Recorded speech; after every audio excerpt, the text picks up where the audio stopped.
বন্ধুরা, আসন্ন WBP constable এবং কেপি কনস্টেবল, তার পাশাপাশি পিএসসির মাধ্যমে যে সমস্ত নিয়োগ প্রক্রিয়া, যে পরীক্ষাগুলো অনুষ্ঠিত হবে খুব তাড়াতাড়ি, তাতে এই অঙ্কটা খুবই গুরুত্বপূর্ণ।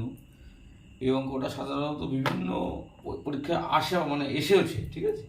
বলছে সরল সুদে টাকার অঙ্কে 5 বছরে দ্বিগুণ হলে কত বছরে তা 4 গুণ হবে। সরল সুদে টাকার অঙ্ক 5 বছরে দ্বিগুণ হলে কত বছরে তার 4 গুণ হবে। এটা আমরা একটু কনসেপ্ট করে বোঝার চেষ্টা করি, কারণ হচ্ছে মিসলেনিয়াসে এই ধরনের কোশ্চেন যদি মেনে দিয়ে দেয়, তখন কিন্তু শর্টকাটে করলে কিন্তু 5-এ 5 পাওয়া যাবে না। তাহলে কি কনসেপ্টটা জানতে হবে। তাহলে যদি কনসেপ্টটা জানতে হয়, তাহলে ভালো করে বুঝতে হবে আমাদের এই অঙ্ক পদ্ধতি কী করতে হয়। I = PR/T/100, এটা হচ্ছে আমাদের বিষয়বস্তু, সূত্র, বেসিক সূত্র। I ফর কি? ইন্টারেস্ট।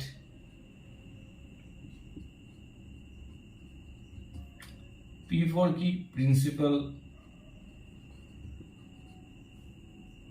R ফর কি? Rate of interest.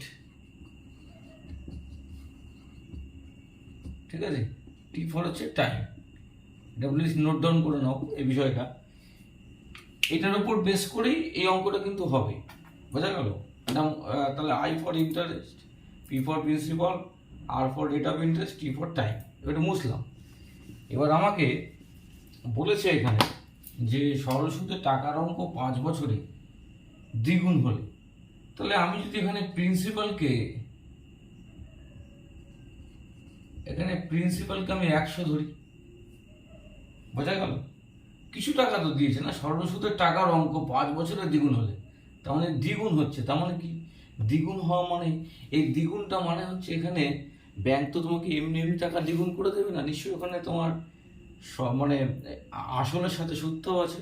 এই দ্বিগুণটা মানে কি? এই দ্বিগুণটা মানে আসল প্লাস সুদ। তাহলে প্রশ্নটা কি দাঁড়ালো? তো মানে প্রিন্সিপাল আছে এবং ইন্টারেস্ট আছে। প্রিন্সিপাল মানে তো আসলটা। তাহলে আমি বলতে পারি কি, এখানে বলতে পারি P+I = 200। মানে এটাই তো বলেছে দেখুন ক বছরে হচ্ছে, সেটা 5 বছরে, মানে টাইমটা 5 বছর বলছি। এবার তাহলে আমি যদি প্রিন্সিপাল প্লাস ইন্টারেস্ট 200 হয়, তার মানে এটা দ্বিগুণ হবে। দ্বিগুণ মানে তো 200 ধরলাম, যদি আমি 100 এটা দ্বিগুণ ধরতে হবে। এটা যদি x হয় তাহলে এটা 2x ধরতে হবে। ব্যাপারটা এরকমই, আর কিছুই না। আচ্ছা, এইবারে আমার প্রিন্সিপালটা কত আছে বলে দিয়েছি আমি, আমি ব্যাখ্যা করে নিয়েছি 100। তাহলে ইন্টারেস্ট কত হবে আমার? আমি এটা ভেঙে করছি। এত কিন্তু পরীক্ষা হলে ডেসক্রিপটিভে করতে হবে, কিন্তু যখন শর্টকাটে দেবে তখন কিন্তু এত কিছু করতে হবে না, ওটা মাথায় ম্যাপিংয়ে চলে আসবে। যাই হোক, ইন্টারেস্ট কত হচ্ছে? 200 - 100 = 100, বোঝা গেল। আচ্ছা, তারপরে রেট অফ ইন্টারেস্ট আমি জানি না, এটা জানতে হবে। আর টাইম হচ্ছে 5 বছর। এইবার ওই যে সূত্রটা বললাম যে I = PR/T/100, আমি তাহলে এখানটা লিখি I = PR/T/100। তাহলে এখানে ইন্টারেস্ট কত এসছে আমার? 100, লিখলাম 100। এবার প্রিন্সিপাল কত আমার? 100। রেট অফ ইন্টারেস্ট জানি না, T ফর টাইম ফর 5 বছর বাই 100।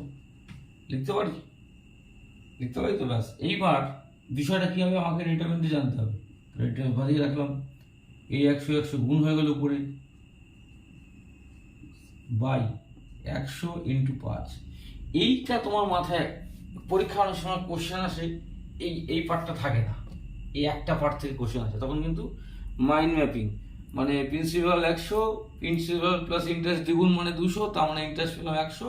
তাহলে 100/5 করলে 5 করলে 100 20%, বোঝা গেল। ওই 100 কেটে যাবে, তাই জন্য ওটা ম্যাপিং করতে হবে 100/5। এটা 20, এটাও কিন্তু বাস্তবে তাই করতে হবে। আচ্ছা, তাহলে কি দাঁড়ালো? 100 5 করি 120। তাহলে আমার কি আসলো এখানে? রেট অফ ইন্টারেস্ট কত বেরিয়ে গেল? 20 পেয়ে গেলাম। আচ্ছা, এবার মুছতে হবে, এই সাইডটা বুঝে দিলাম, এটা 20 আসলো, এটা মুছলাম। আচ্ছা, এইবার প্রশ্নটা দিয়েছে আমাকে কত বছরে তার 4 গুণ হবে। তাহলে আরেকটা সেগমেন্ট দিয়েছে, সেখানে ধরো প্রিন্সিপাল আমার 100, প্রিন্সিপাল প্লাস ইন্টারেস্ট আমার 4 গুণ মানে 400। তাহলে ইন্টারেস্ট কত হবে আমার? 400 - 100, কারণ হচ্ছে প্রিন্সিপাল 100, 300। আচ্ছা, তারপরে কি বলেছে আমার? কত বছরে 4 গুণ হবে। রেট অফ ইন্টারেস্ট আমি পেয়ে গেছি 20%, আগেরটাই পেয়েছি। আর টাইম জানতে হবে এখানে। তাহলে এখানে সূত্রটা কি, I equals to PRT by 100। তো এটা উপর করে লিখি, এটা মুছে গেলাম, এটা তো পেয়ে গেছি আমরা। তো লিখলাম I equals to PRT by 100। এখানে ইন্টারেস্ট কত, 300। আচ্ছা, প্রিন্সিপাল কত আমার এখানে 100। রেট অফ ইন্টারেস্ট কত আমার 20। টাইম আমি জানি না, বার করতে হবে, বাই 100। ঠিক আছে, তাহলে কি নিয়ে যাবো, time equals to 100 into 300 by 100 into 20। এই 100 কেটে গেল, 2 দিয়ে 0 কাটলো, 15 × 30। তাহলে টাইম হচ্ছে 15 বছর। এই 15 বছরে এটা 4 গুণ হবে, যেটা 5 বছরে দ্বিগুণ হয়েছিল। ঠিক আছে, এই ধরনের অঙ্ক কিন্তু আপকামিং যে কোনো পরীক্ষায় আসবে, তখন এইটা মাইন্ড ম্যাপিং করে নিতে হবে মাইন্ডে পুরো। এটা কিন্তু পুরো মাইন্ডে, এটা হচ্ছে বেসিক। এটা হচ্ছে বেসিকটা কেন আমরা বেসিকই ভুলে গেছি, আমরা বেসিক অঙ্ক করাই ভুলে গেছি, তার জন্যই আমাদেরকে এটা করতে হলো। এবং অনেকেই দেখেছি হোঁচট খাচ্ছে, বাস্তবে গিয়ে অঙ্কগুলো হলে গিয়ে পারছে না। তখন বেসিকটা যদি তার মাথায় থাকে তখন কিন্তু অনায়াসে নেমে যাবে। এবার তোমাদের প্রশ্ন আসতে পারে 85 নম্বরের কোশ্চেন বা 100 নম্বরের পরীক্ষা, এই অঙ্কটা করতেই আমার 3-4 মিনিট লেগে গেল। না, লাগবে না। যদি লজিক মাথায় থাকে, এইসব তো লিখবো না আমি, পি প্লাস আই, তখন তো আমার মাথায় আছে। কাউকে তো বোঝাতে হচ্ছে না আমাকে যে আমার পি প্লাস আই মানে 400, এবার এখানে আই বার করতে হবে 300। এইটা তখনই বোঝাতে হবে যখন আমি ডেসক্রিপটিভে যাবো, বোঝা গেল? তার জন্য এটা করা।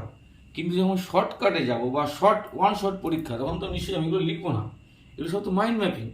যার যত মাইন্ড ম্যাপিং মানে মাইন্ডটা ভালো কাজ করবে, তত তাড়াতাড়ি অঙ্কটা নামবে। এটা হচ্ছে মেন ফান্ডা। এরকম ধরনের অঙ্ক পেতে আমার চ্যানেলটাকে সাবস্ক্রাইব করুন এবং লাইক করতে ভুলবেন না।